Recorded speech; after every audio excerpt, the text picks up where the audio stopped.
క్రీడాకారులను ఎంకరేజ్ చేయడానికి గ్రామ స్థాయి నుంచి రాష్ట్ర స్థాయి వరకు స్పోర్ట్స్ని ఎంకరేజ్ చేయాల్సిన కార్యక్రమం అధ్యక్ష ఇది యాక్చువల్గా. కానీ ఆడుదాం ఆంధ్ర అనే పేరుతో ఆంధ్రాతోనే ఆడుకున్నారు అధ్యక్ష. వాళ్ళు ఆడుకున్నారు అధ్యక్ష, మేము కాపాడుతున్నాం అధ్యక్ష. ఈరోజు ఫుట్బాల్కి వాలీబాల్కి తేడా తెలియని వాళ్ళు కూడా గతంలో మంత్రిగా మరి 120 కోట్ల రూపాయలతో ఈ గేమ్స్ కండక్ట్ చేయడం అనేది చాలా విడ్డూరంగా ఉంది అధ్యక్ష. ఎందుకంటే అధ్యక్ష వాళ్ళు ఎక్కడ కూడా క్రీడాకారులను ఎంకరేజ్ చేస్తున్నట్టు కానీ పలానా క్రీడలో పలానా ప్లేయరు ఫోకస్ అయినట్టుగా కానీ ఎక్కడ మనకు కనిపించలేదు అధ్యక్ష. ఎంతసేపు వైసీపీకి సంబంధించిన మంత్రులు వాళ్ళే ఆడినారు అధ్యక్ష, వాళ్ళే కింద పడ్డారు అధ్యక్ష, వాళ్ళే డాన్స్లు వేసినారు అధ్యక్ష. అంతేగాని క్రీడాకారులను ఎంకరేజ్ చేసినట్టుగా కూడా ఎక్కడ కూడా ఎవరు ఫోకస్ కాలేదు అధ్యక్ష. మిగతా స్కామ్లకి ఈ స్కామ్కి తేడా ఏంటంటే అధ్యక్ష, మిగతా స్కామ్లకి మనము ప్రజల్ని మోటివేట్ చేసి వాళ్ళని జరిగిన కార్యక్రమాలు వాళ్ళకి ప్రెస్ మీట్ల ద్వారానో ఇంకొక ప్రోగ్రాంల ద్వారా వాళ్ళకి చెప్పాల్సిన అవసరం ఉండింది అధ్యక్ష. కానీ ఈ ఆడుదాం ఆంధ్ర అనే ఒక స్కామ్ అధ్యక్ష కళ్ళ ముందర గ్రామ స్థాయి నుంచి రాష్ట్ర స్థాయి వరకు జిల్లా స్థాయి వరకు అందరూ కూడా గమనించిన స్కామ్ అధ్యక్ష ఇది. ఎందుకంటే క్రీడాకారులు ఆడడానికి ఇచ్చిన కిట్స్ అధ్యక్ష నాణ్యత లేదు అధ్యక్ష. ఫస్ట్ బాల్కే బ్యాట్ ఇరిగిపోయినాయి అధ్యక్ష. కిట్స్ మీద ఏదైతే పబ్లిసిటీ కోసం స్టిక్కర్లు పెట్టుకున్నారో దాని మీద ఫోకస్ పెట్టారే తప్ప క్రీడల మీద వీళ్ళు ఫోకస్ పెట్టలేకపోయినారు అధ్యక్ష.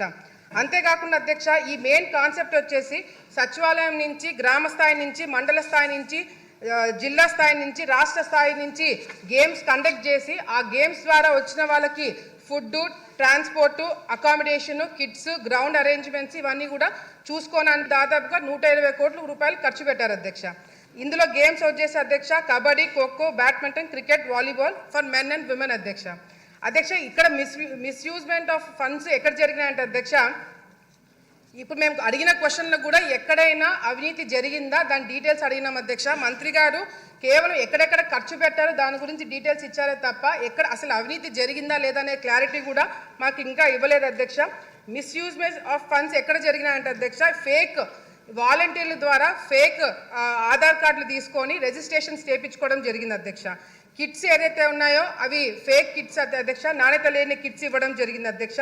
పబ్లిసిటీ కోసము 35 కోట్ల రూపాయలు ఖర్చు పెట్టారు అధ్యక్ష.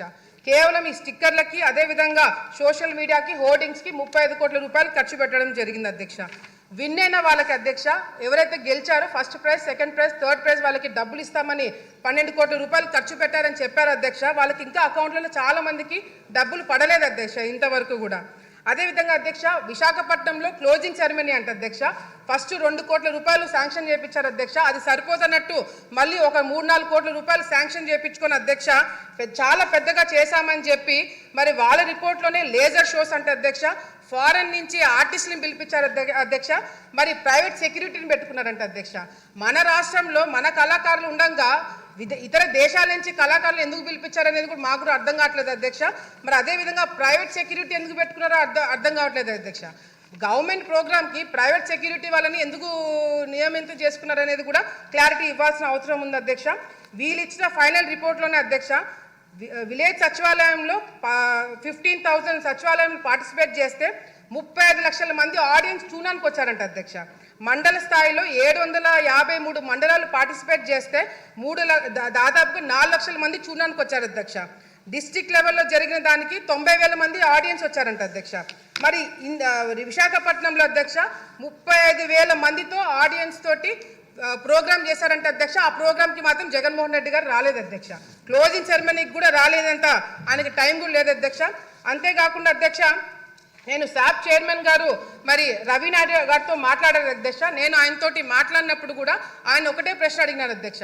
విశాఖపట్నంలో కండక్ట్ చేసిన గేమ్స్ ఏవైతే ఉన్నాయో దానికి పార్టిసిపేట్ చేసిన వాళ్ళు ఎంతమంది, విన్నర్స్ ఎంతమంది, వాళ్ళ ఆధార్ కార్డులు ఏంటి, వాళ్ళ డీటెయిల్స్ ఏంటి, వాళ్ళ అకౌంట్లో డబ్బులు పడ్డా లేదా అని చెప్పి అడిగితే అధ్యక్ష ఆయన చైర్మన్గా ఎక్కక ముందే రికార్డ్స్ అన్ని డిలీట్ అయినాయని చెప్పి చెప్పడం జరుగుతుంది అధ్యక్ష.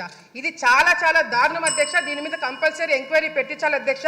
ఆల్ ఇండియా స్టూడెంట్ ఫెడరేషన్ వాళ్ళు శాప్ చైర్మన్ గారికి లెటర్ రాశారు అధ్యక్ష. దీంట్లో అవినీతి జరిగింది, మీరు యాక్షన్ తీసుకోమని చెప్పి మరి రాస్తే అధ్యక్ష అదేవిధంగా శాప్ చైర్మన్ గారు మరి చంద్రబాబు నాయుడు గారి ఆదేశాల మేరకు కూడా మరి సిఐడికి విజిలెన్స్కి కంప్లైంట్ ఇస్తే అధ్యక్ష కంప్లైంట్ ఇచ్చిన తర్వాత సిఐడి వాళ్ళు వచ్చారంట అధ్యక్ష. సిఐడి వాళ్ళు వచ్చి కేవలం ఒకే ఒక రోజు మరి ఇన్స్పెక్షన్ చేశారంట అధ్యక్ష.